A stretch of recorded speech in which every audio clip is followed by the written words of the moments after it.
Bem, a gente vai falar um pouco sobre a martiologia. Tá? A martiologia é tradicionalmente conhecida como a doutrina do pecado, disciplina de teologia sistemática, tá certo? Então, é óbvio que a doutrina do pecado ela está presente na Bíblia de uma maneira extensa. No Antigo e no Novo Testamento, nós encontramos um vasto vocabulário que nos ajuda a descrever o pecado. Na raiz desse vocábulo está a ideia de errar o alvo, ou seja, o ser humano desprovido de auxílio divino ele é incapaz de cumprir as exigências do Eterno. Em suma, não está de acordo com a vontade de Deus, está em pecado e, consequentemente, distante de Deus, uma vez que o pecado separa o homem de Deus. Tá.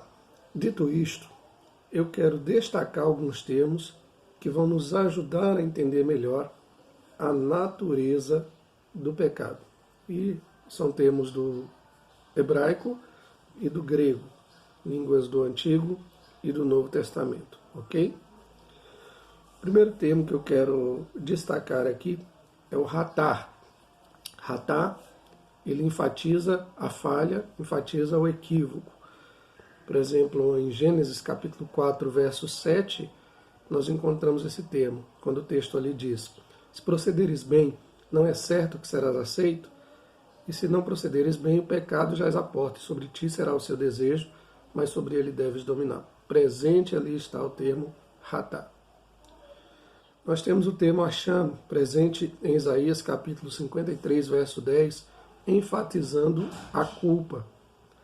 Nós temos o termo pecha, ou pechar, em Provérbios capítulo 10, verso 19, sugerindo a ideia de transgressão. E por fim, nós temos o termo avon, que geralmente é traduzido como iniquidade nas nossas Bíblias. Todas essas palavras que eu acabei de falar são do hebraico. No grego, nós temos vários termos que de alguma forma, direta ou indiretamente, se relacionam com a doutrina do pecado. O primeiro termo, obviamente, é hamartia. Tem aí a nuance de se desviar ou de não estar condizente com o padrão.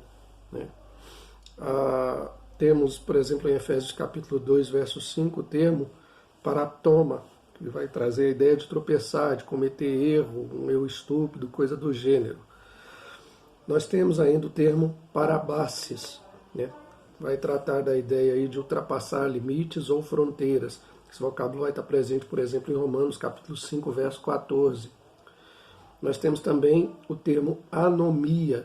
Anomia, no grego, é uma terminologia que traz a ideia de ausência, desrespeito à lei de Deus e coisa do gênero. Nós temos também ainda no grego o termo assabeia, que enfatiza a ideia de maldade, a ideia de irreverência. Assegeia, que retrata o excesso e também, na maioria das vezes em que aparece, está relacionado à imoralidade sexual. Nós encontramos esse termo, por exemplo, em Efésios capítulo 4, verso 19. Nós temos também o termo assotia, que é a palavra que denota descuido, denota extravagância. E, por fim, eu quero mencionar o paracoê, ou paracoé, está relacionado à recusa em ouvir, por exemplo. Então, existem muitas outras palavras que eu não citei, essa não é uma lista completa e não tem como objetivo, de fato, isso. Mas o que até aqui expus, eu expus com a finalidade de demonstrar a vocês a impressionante devastação que o pecado pode provocar. Eu não posso perder a oportunidade de destacar algo muito importante. O fato de nós sermos cristãos não é sinônimo de que nós vivemos ou viveremos totalmente sem pecado e que não seremos mais tentados. Nós vamos viver uma luta constante contra o pecado. O próprio apóstolo Paulo vai asseverar isso constantemente. Essa luta que nós temos é algo comum contra o pecado. O que muda para nós é a promessa de liberdade plena e total que a Bíblia nos assegura. Nessa luta nós não estamos sós. Jesus Cristo, ele venceu o pecado e ele nos garante a vitória.